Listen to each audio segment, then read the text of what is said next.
Film horor Thailand selalu mendapat banyak pujian, dan hari ini Sian Zhu akan membahas 407 Ghost Flight yang merupakan karya unggulan yang tidak boleh dilewatkan. Film ini diadaptasi dari kejadian kecelakaan pesawat nyata dengan teknik pengambilan gambar yang unik sehingga penonton seolah-olah berada di dalamnya dan merasakan ketakutan yang sesungguhnya. Di awal cerita, sebuah pesawat Thailand yang penuh pertanda buruk telah mengalami beberapa kali kecelakaan dan setiap kali selalu menimbulkan korban jiwa yang besar. Karena tekanan opini publik, maskapai penerbangan terpaksa menarik kembali pesawat tersebut dan mengumumkan bahwa pesawat itu akan dipensiunkan secara permanen. Namun siapa sangka, para kapitalis tak bermoral ini demi menghemat biaya, malah hanya melakukan renovasi seadanya lalu kembali mengoperasikan pesawat itu. Setelah itu, sekelompok penumpang dari berbagai penjuru dunia pun menaiki pesawat bernomor 407 ini, menuju pulau liburan yang bernama Pulau Buki. Pada saat itu, mereka sama sekali belum menyadari bahwa ini akan menjadi penerbangan menuju neraka. Tepat sebelum pesawat lepas landas, Aban yang bertugas memeriksa mesin tiba-tiba mendengar suara benturan dari dalam ruang kargo. Awalnya dia mengira dirinya salah dengar, tapi tak lama kemudian, suara benturan itu terdengar lagi. Sebagai pekerja yang bertanggung jawab, Aban pun terpaksa membuka pintu ruang kargo dan masuk untuk memeriksa. Tak lama kemudian, dia melihat sebuah onderdil pesawat tergeletak di lantai. Namun, tepat saat Aban berjongkok untuk mengambil onderdil itu, tiba-tiba ada bayangan hantu yang melintas di belakangnya. Setelah menyadari ada sesuatu yang aneh, Aban buru-buru menoleh ke belakang, tapi ternyata dia tidak melihat apa-apa. Tak lama kemudian, pesawat pun mulai lepas landas. Melihat hal itu, Aban berniat keluar dari ruang kargo, tapi ternyata pintu ruang kargo sudah dikunci dari luar. Dan tak peduli sekeras apapun dia mengetuk pintu, tidak ada satupun yang merespons. Sekarang dia hanya bisa menghubungi rekan-rekannya di pesawat lewat radio, tapi para pramugari dan pramugara sedang sibuk memberikan penjelasan tentang keselamatan kepada penumpang dengan cara menari, sehingga sama sekali tidak mendengar teriakan minta tolong dari Aban. Akhirnya, Aban yang sial itu pun terpaksa ikut terbang bersama pesawat. Setelah pesawat terbang dengan stabil, para wakabin pun mulai menyiapkan makanan untuk para penumpang sesuai prosedur. Namun, pramugara yang mengaku bernama Siawang itu sama sekali tidak bisa membuka lemari tempat peralatan makan disimpan. Melihat hal itu, kepala pramugari, Suni, langsung menyuruh Siawang minggir, lalu memukul lemari itu dengan satu tinju, dan pintu lemari pun langsung terbuka otomatis. Melihat kejadian di depan matanya, Suni pun teringat bahwa dirinya juga pernah mengalami masalah serupa. Waktu itu, kepala pramugarinya juga membuka pintu lemari dengan cara yang sama. Pada saat itu juga, Suni merasa seolah-olah ada seseorang yang sedang menatapnya dari belakang. Ketika ia menoleh, ia terkejut mendapati bayangan hantu berdiri tepat di belakangnya.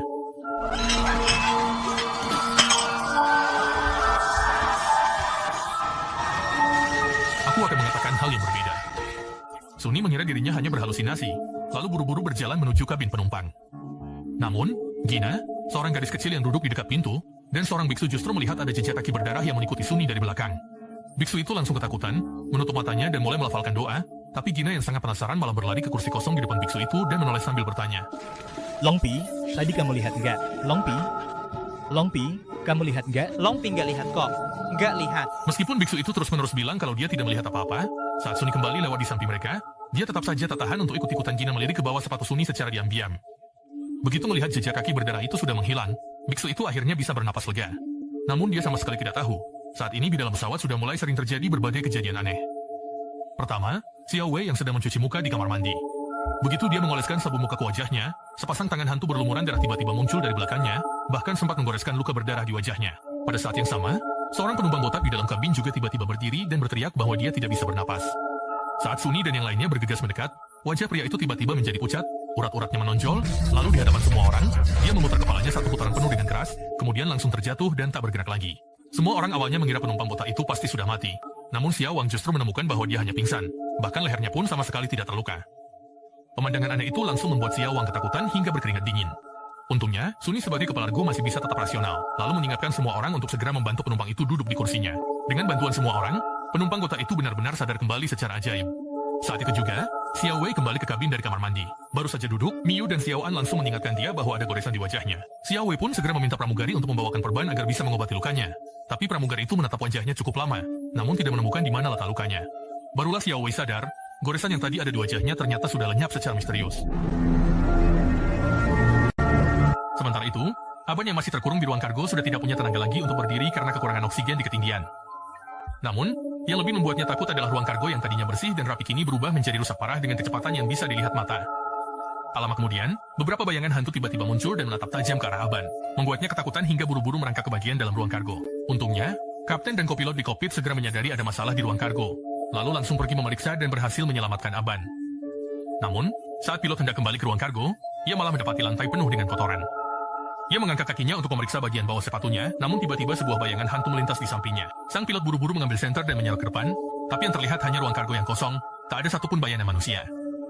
Namun tepat saat ia menyalakan lampu ruang kargo, sepasang bayangan hantu tiba-tiba muncul di depannya, membuat pilot itu langsung berteriak ketakutan. Ketika Suni mendengar suara itu dan segera datang, ia melihat pilot itu berdiri di depan pintu kabin dengan tatapan kosong. Mulutnya terus-menerus bergumam ingin melapor tugas kepada kapten. Tak lama kemudian, ia melangkah dengan gerakan kaku menuju kokpit. Namun saat itu Suni menyadari tubuh pilot tersebut perlahan-lahan menjadi transparan, dan sebelum sampai di pintu kokpit, ia sudah benar-benar menghilang. Saat semua orang mengira kejadian aneh itu sudah berakhir, pramugari yang sedang mendorong troli makanan tiba-tiba terjatuh dan tak bisa bangun lagi. Tak lama kemudian, sebagian besar penumpang mulai kejang-kejang tanpa bisa mengendalikan diri. Melihat situasi itu, Aban langsung menyimpulkan bahwa ini terjadi karena tekanan udara di kabin turun sehingga kekurangan oksigen. Itulah sebabnya semua orang bertingkah aneh.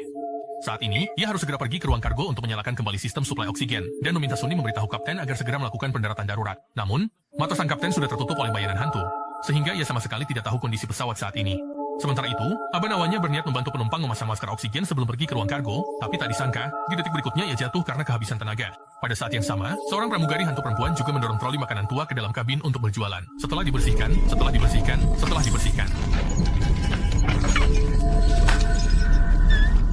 Sementara itu, Suni yang berada di samping memang sempat terpaku karena ketakutan, tapi ia segera kembali sadar. Begitu pramugari hantu itu menghilang, ia langsung buru-buru memasangkan masker oksigen ke Aban. Pada saat itu, meskipun para penumpang sudah mendapatkan oksigen, dua pramugari justru tewas karena kekurangan oksigen. Setelah mengetahui pintu kabin tidak bisa dibuka, Aban pun bersama Suni pergi ke ruang kargo, berusaha memulihkan sistem tekanan. Namun tak lama kemudian, oksigen di tabung Suni sudah habis. Aban tidak tega meninggalkan Suni, jadi ia membagi oksigennya sendiri untuk Suni. Sementara itu, Gina, si gadis kecil, karena takut akan mati di sana, duduk di samping ayahnya untuk mencari penghiburan. Sang ayah memeluk putrinya dan mulai menyanyikan lagu ulang tahun. Ternyata hari ini memang hari ulang tahun Gina. Namun siapa sangka, tiba-tiba terdengar suara lain di dalam kabin yang juga menyanyikan lagu ulang tahun. Tak lama kemudian, troli makanan yang sudah usang itu kembali muncul, dan di atasnya ada 3 lilin ulang tahun yang sedang menyala. Seiring lilin-lilin itu perlahan padam, lagu ulang tahun pun tiba-tiba terhenti. Semua orang ketakutan melihat pemandangan aneh itu sampai tak berani bergerak. Hanya Wei kecil yang mengira ada seseorang yang sedang berbuat iseng. Jadi, dengan memberanikan diri, dia mendekati troli makanan itu, lalu mendorongnya pelan, dan ternyata memang tidak terjadi apa-apa yang aneh. Tepat saat semua orang mulai merasa lega, Wei kecil justru menyadari bahwa troli makanan itu tiba-tiba menghilang begitu saja. Tak lama kemudian, pacarnya Wei kecil, An kecil, juga tiba-tiba mulai kejang-kejang tanpa bisa mengendalikan dirinya. Wei kecil awalnya ingin memeriksa keadaannya, tapi tak disangka An kecil malah mendorongnya menjauh, bahkan suara yang keluar dari mulutnya terdengar seperti suara orang lain.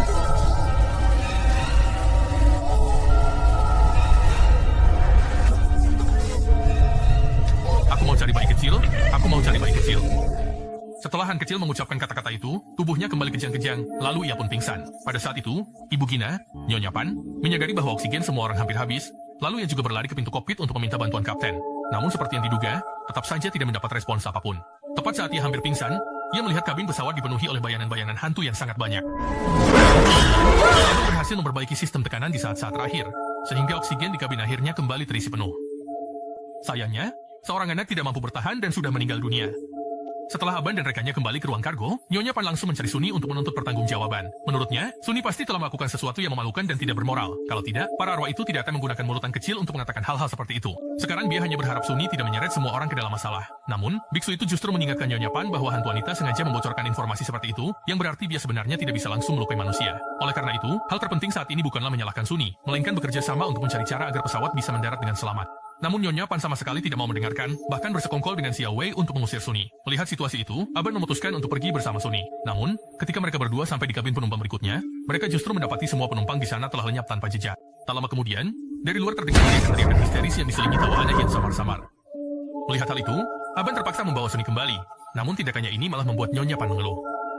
Kamu juga tidak kenal siapa-siapa. Kamu nggak ada gunanya. Kenapa aku harus sebaik ini sama kamu? Aban tidak menghiraukan Nyonya Pan. Saat ini dia hanya ingin memperbaiki sirkuit listrik kabin dan mencari cara untuk membuka kokpit. Namun, pada saat itu juga, suara tawa aneh kembali terdengar. Kali ini bahkan Xiao Wang tak tahan lagi dan bertanya pada Suni, sebenarnya apa yang telah dia lakukan hingga membuat para hantu itu marah. Karena tak ada pilihan lain, Suni pun terpaksa mengungkapkan kebenarannya. Ternyata, beberapa tahun yang lalu, dia pernah mengalami kejadian serupa di sebuah pesawat, dan saat itu hanya dia sendiri yang selamat secara kebetulan. Setelah Suni selesai bercerita, barulah dia sadar bahwa pesawat baru yang disebut-sebut ini sebenarnya adalah pesawat yang mengalami kecelakaan pada waktu itu. Sayangnya, sekarang dia baru mengetahui kebenarannya, semuanya sudah terlambat. Begitu Suni selesai berbicara, tiba-tiba muncul beberapa bekas darah di pintu kabin. Saat semua orang masih bingung, tiba-tiba 3 pramugari hantu wanita muncul di pintu. Melihat mereka berlari ke arah mereka, semua orang langsung berhamburan melarikan diri. Sialnya, Xiao An terjatuh dan tertinggal di belakang. dia berteriak minta tolong kepada Xiao Wei. Tapi Xiao Wei sekarang hanya ingin bersembunyi di kamar mandi dan sama sekali tidak berniat menolong pacarnya. Setelah mengetahui bahwa sepasang suami istri asing sudah masuk ke dalam, Xiao Wei langsung mengambil alat pemadam api dan membanting-banting pintu dengan panik. Namun karena pintunya tak kunjung terbuka, Xiao Wei akhirnya terpaksa kembali untuk menyelamatkan pacarnya. Namun saat dia memeluk Xiao An, dia justru mendengar pacarnya tertawa dengan suara yang menyeramkan. Ternyata, dia sekali lagi dirasuki oleh hantu wanita itu.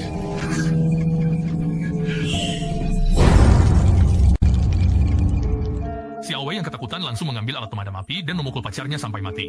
Setelah itu, dia kembali ke depan pintu kamar mandi dan terus memukul pintu. Sepasang suami istri asing itu awalnya berniat bersembunyi di dalam, tapi tidak disangka ada hantu wanita yang mencoba keluar dari cermin, membuat mereka ketakutan dan buru-buru membuka pintu untuk melarikan diri. Begitu si pria membuka pintu, dia langsung dipukul mati oleh Xiao Wei. Karena merasa bersalah, Xiao Wei akhirnya membawa wanita itu untuk mencari Aban dan yang lainnya. Begitu mereka bertemu, Xiao Wei langsung berusaha melepaskan tanggung jawabnya. Kami bertanya pada mereka, dan setelah mengetahui dari pembicaraan di awal bahwa ada 2 orang lagi yang tewas, Bupan kembali menyalahkan Suni atas kematian mereka, lalu memutuskan membawa putrinya menjauh dari Suni si ini. Namun, tanpa sengaja, dia malah menarik lengan Gina sampai terlepas. Saat itulah semua orang baru sadar, ternyata Gina yang tadi berjongkok di pojok ruangan sebenarnya adalah hantu yang menyamar. Setelah hantu itu habis terbakar, Gina tetap tidak muncul, sehingga mereka pun terpaksa berpisah menjadi 2 kelompok. Aban memimpin beberapa orang pergi ke gudang untuk mencari alat yang bisa digunakan membuka kokpit. Sementara itu, Bupan membawa biksu untuk mencari putrinya yang hilang. Namun, ketika mereka kembali ke kabin penumpang, mereka malah menemukan nenek yang sebelumnya tewas di kursinya kini justru merangkak di lantai. Jelas sekali ada seseorang yang telah memindahkan mayatnya. Bupan dan biksu awalnya berniat berjalan diam-diam melewati sisi nenek itu, tapi tak disangka mayat nenek itu tiba-tiba hidup kembali. Biksu itu langsung ketakutan dan bersembunyi di samping sambil melantunkan doa, membiarkan mayat nenek itu menyerang Bupan. Setelah mendengar teriakan Bupan, akhirnya biksu itu memberanikan diri untuk menolong. Namun tak disangka mayat itu tiba-tiba bisa berbicara. Begitu orang tua itu membuka mulut, langsung keluar banyak sekali serangga terbang, membuat biksu itu ketakutan dan buru-buru kembali ke kursinya untuk melanjutkan membaca doa. Tapi saat itu, kursi sudah penuh dengan arwah gentayangan. Kedua kaki biksu itu langsung lemas dan ia terjatuh ke lantai. Sementara di sampingnya, Bupan tiba-tiba mengeluarkan kekuatan luar biasa, bukan hanya mendorong orang tua itu, tapi juga mendorong meja makan hingga tubuh orang tua terhentam dan tertidur pulas, dan target berikutnya adalah biksu yang tergeletak di lantai. Ternyata di mata Bupan, semua orang telah berubah menjadi arwah gentayangan. Akhirnya, biksu itu pun tewas ditabrak troli makanan oleh Bupan. Wanita asing yang tidak tahu apa-apa dan Xiao Wang awalnya ingin membantu, tapi malah langsung dipukul mati oleh Bupan dengan botol minuman. Melihat kejadian itu, Xiao Wang langsung lari terbirit-birit. Dia mengira akan aman jika bertemu dengan Ahban dan yang lainnya, tanpa tahu bahwa mereka pun sedang dalam bahaya. Ternyata, di dalam kargo saat itu ada 3 hantu wanita, dan pramugari tiba-tiba jatuh dari atas lalu menyerang Ahban dan teman-temannya. Sebenarnya, selama mereka menutup mata, para hantu wanita itu tidak bisa berbuat apa-apa terhadap mereka. Namun, Xiao Wei tidak bisa menahan diri. Ia langsung mengambil kapak dan mengayunkannya secara membabi buta. Kebetulan saat itu Xiao Wang masuk, dan tanpa sengaja langsung terkena kapak dan tewas di tempat. Setelah sadar, Xiao Wei berlutut di tanah dengan penuh rasa sakit, sambil mengaku bahwa dirinya telah dimanfaatkan oleh para hantu wanita. Biarkan kami memperlihatkan semuanya kepada kalian. Kami akan tetap di sini. Lalu, setiap orang akhirnya membunuh dirinya sendiri. Sebagai satu-satunya yang selamat dari insiden sebelumnya, Suni sangat memahami perasaan Xiao Wei. Namun, hal terpenting yang harus ia lakukan sekarang adalah segera masuk ke kokpit dan mendaratkan pesawat dengan selamat, sehingga mereka pun terpaksa kembali ke kabin penumpang. Meskipun mereka sudah dikelilingi oleh arwah-arwah, sebenarnya para hantu itu sama sekali tidak bisa melukai siapapun. Namun, tak disangka, di detik berikutnya Xiao Wei tiba-tiba tewas seketika. Ternyata pelakunya adalah Nyonya Pan. Karena tak ada satupun dari mereka yang mampu melawan wanita gila itu, mereka pun terpaksa melarikan diri lagi ke ruang kargo. Saat melihat ketiga pramugari masih berada di sana, Aban dan kedua temannya benar-benar pasrah, bahkan sudah bersiap untuk membalas dendam setelah mereka sendiri menjadi hantu. Tak disangka, ketika mereka sudah tidak merasa takut lagi, para arwah itu pun ikut menghilang. Melihat hal itu, Aban dan teman-temannya langsung merasa percaya diri dan kembali ke kabin penumpang. Ternyata benar, di sana bahkan tidak ada satupun bayangan hantu, dan mereka bahkan berhasil menemukan Gina, gadis yang sudah lama hilang. Namun, pada saat itu, Nyonya Pan kembali menyerang mereka sambil membawa kapak. Setelah pertarungan sengit, mereka akhirnya berhasil melumpuhkan Nyonya Pan.